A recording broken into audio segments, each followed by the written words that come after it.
আজকে আমরা চলে আসছি ক্যান্টনমেন্ট কুমোরপাড়া। এই যে দেখুন, এই দাদার দোকানে আলুর পরোটা ভাজছে দাদা।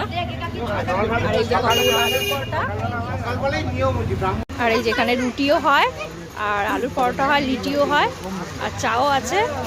এই যে দাদা বৌদি একসঙ্গে বানায়, আর এই যে দাদার ছেলেও সাথে কাজ করে, ও অনেক হেল্প করে। দাদার মেয়েও আছে ওখানটায়।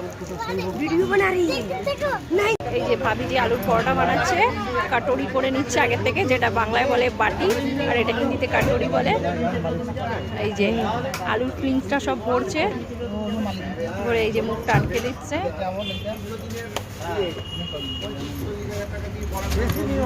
বেলা বেলা বেলা বেলা। এই যে ভাবি যে আলুর পরোটা বানাচ্ছে, এখানে গরম গরম আলুর পরোটা পাওয়া যায়। দাদা শিখছে, আর ওখানটা দাদা শিখছে। কিছু বলো না। তোমরা এখানে খেতে আসবে,